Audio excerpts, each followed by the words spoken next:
Well, good morning, everybody. It is a beautiful day today. A lovely, fresh breeze, beautiful and sunny. The odd little fluffy cloud in the sky. I don't know if it shows as blue. When I'm looking in here, that doesn't look as blue as it does to me in real life. So I really don't know. When I watch these back, sometimes I see that things are very different than what it looks like to me when I'm looking in the camera screen. But I don't know until afterwards, till I go to edit. But I haven't even finished the one I filmed the other day that was particularly unexpectedly honest stuff that's going on, which I don't mind. You know, I have nothing to hide. You just don't imagine you're going to talk about certain things, and then you do, and it just suddenly changes everything a little bit. I forget now what I was. Before I turned this on, I went, "Oh, I'm going to have a little talk on this," and then I absolutely forgot what that should be. But I haven't gotten together with Francis in a while, and I really need to get together with him because I want to see if we can collab on how to create a specific project that I finally fleshed out an idea and a way to do. It started out where I had a title. I thought, oh, it's this silly, cheesy little punchline of a title. And then I needed something I was going to be able to set up to deliver on that punchline.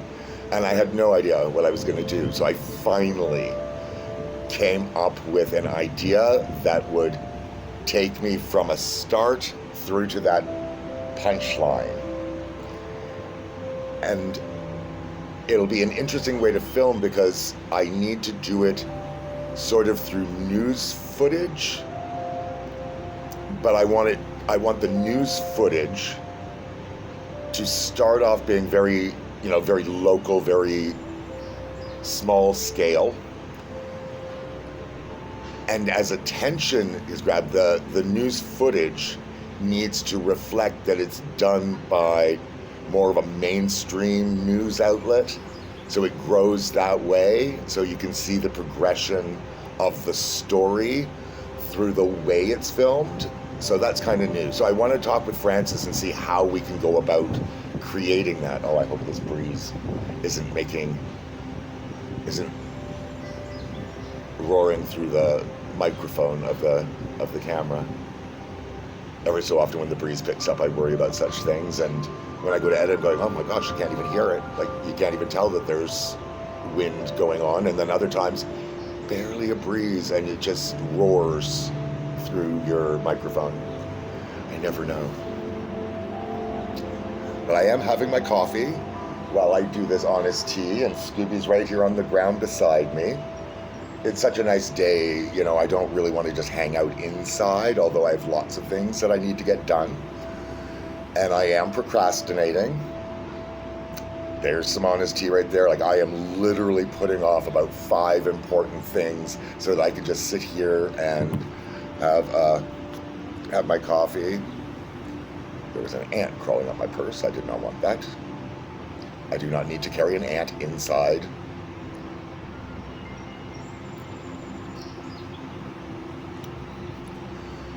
And some of the videos that I've put up, I'm just trying to do something with some of them. I need to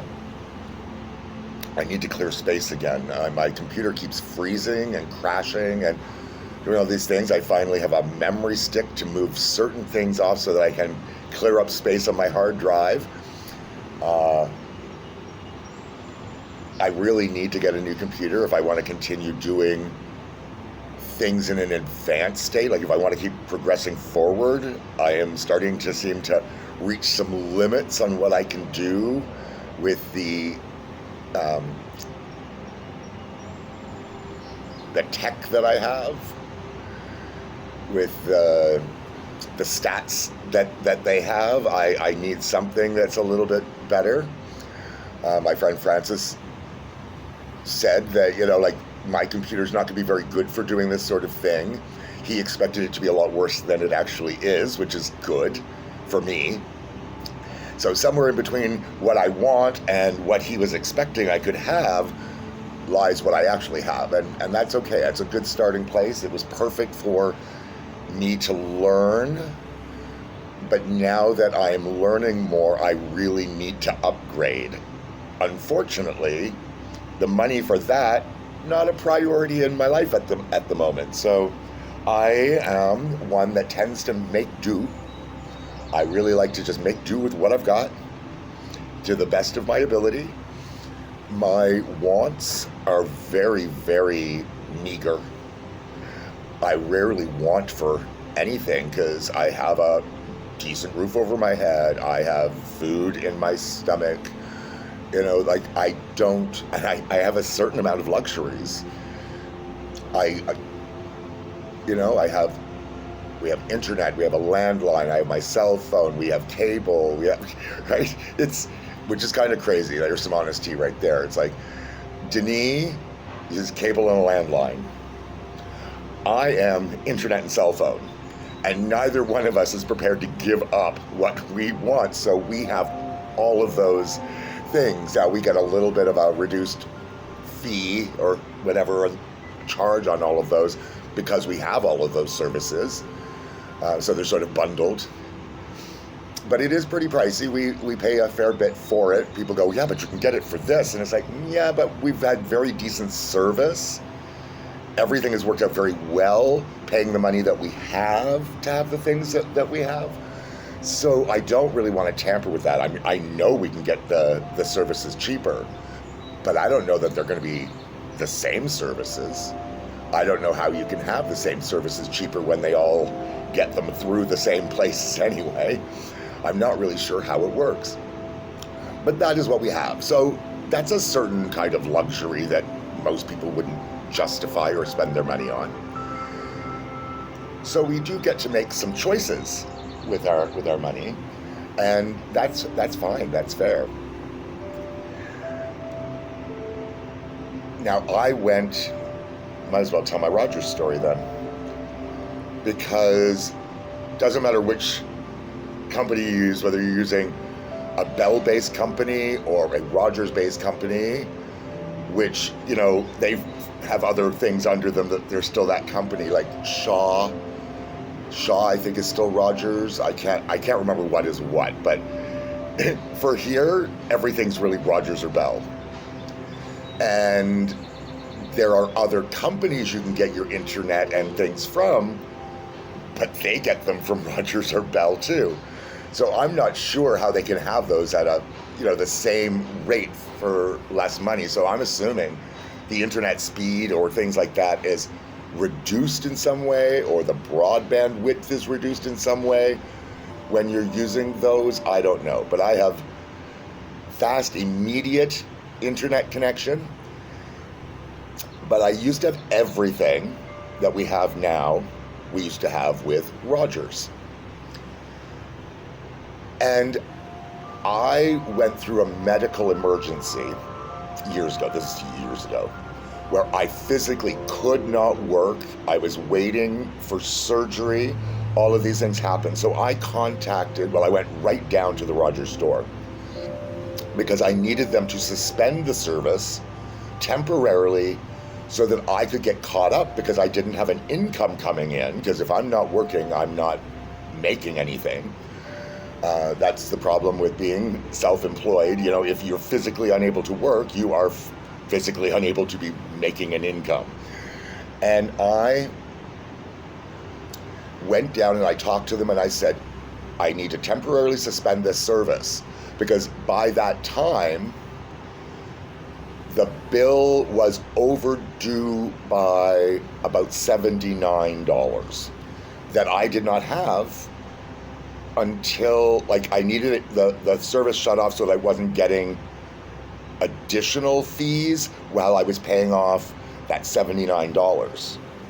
And they told me I could not suspend or temporarily stop the service unless it was 100% caught up to date. So I needed to pay that $79 for them to be able to do that, which I could not do, which is the problem in the first place. And I called, and I spoke to customer retention, which is what the staff at the Rogers store said I should do. And they said, I'm sure they will help you. And I called and I explained the situation, and there was nothing they were going to do about it or could do about it in their mind. I felt they just didn't want to. And I thought it was strange for a department called customer retention, because what they did was they literally drove me away so badly that over 15, 17, 18 years later, I will refuse. Rogers could offer to pay me every month to have their services, and I would say no. That is how much they offended me as a customer. Because what they did was, while I was going through all of that already incredibly challenging time for me, was they were charging me 100% for my services that I was not even receiving, because they had shut the service off but kept charging me every month full price for that service that I did not have, because they shut it off because I owed them some money.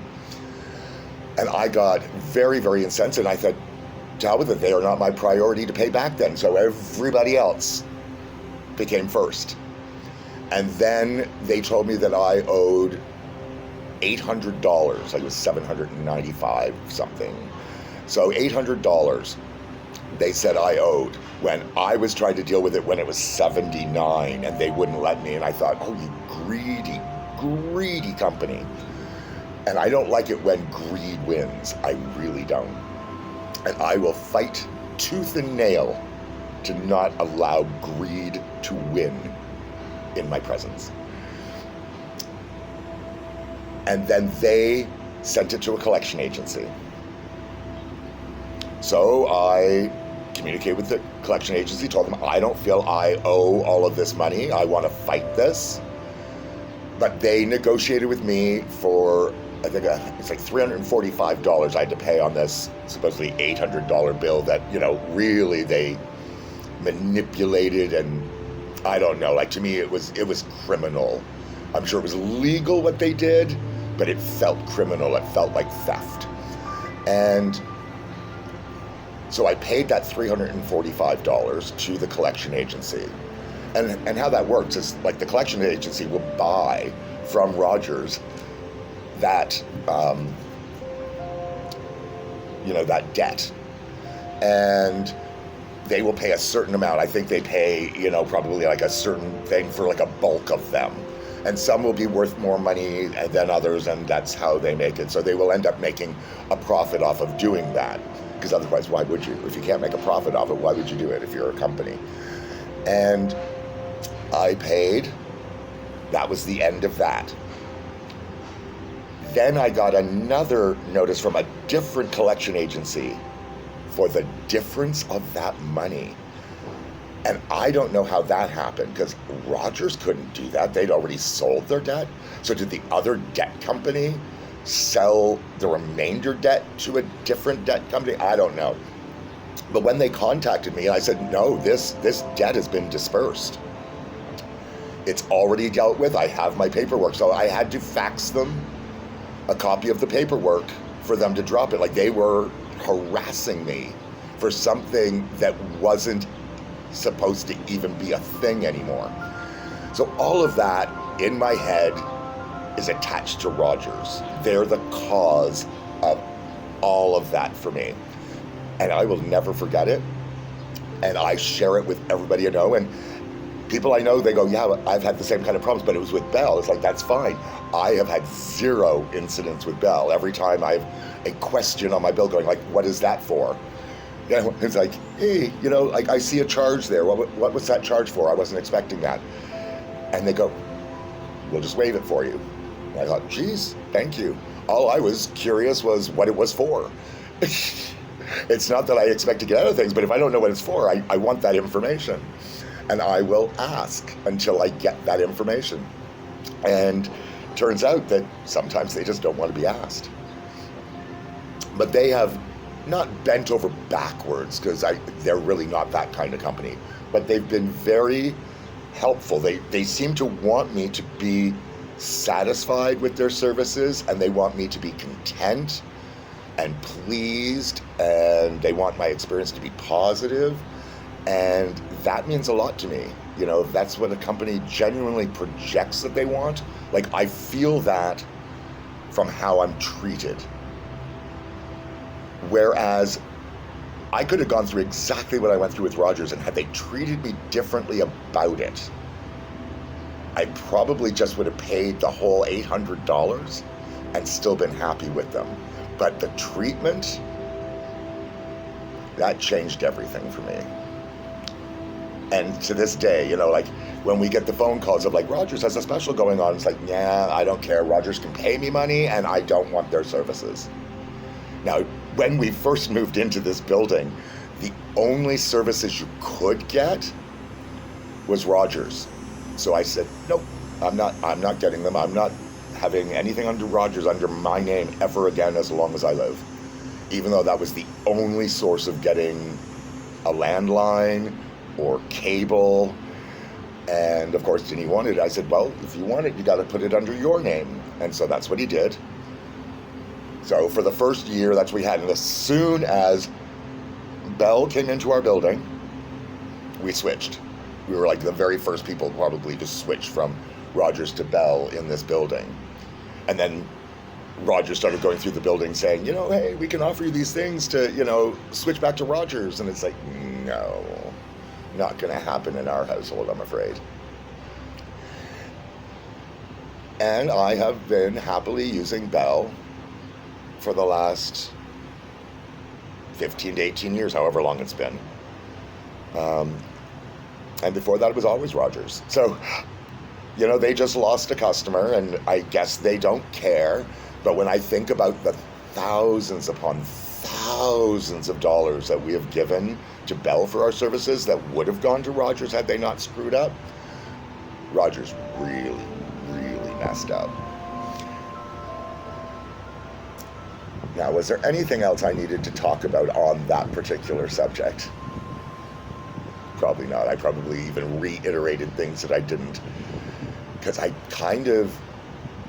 don't turn my brain off. My brain is still there and functioning and paying attention, but sometimes when I'm talking, I just kind of free associate, let the words come out of my mouth about the stories that I'm talking about, which is how I end up with the tangents and how I digress to other things. But it does allow for me to be the most honest in my communications. And I'm getting that strobing again. Like, is it trying to focus on things that I don't know? Is it the lighting that's in behind me? I'm really trying to figure that out, because I don't like that strobing effect that I can't do anything about. If things are going to strobe, I want it to be controlled. But anyway, on that note, because it's been almost 20 minutes, it's like 18 minutes and 40 seconds. So until the next time, as always, take care of yourselves and each other.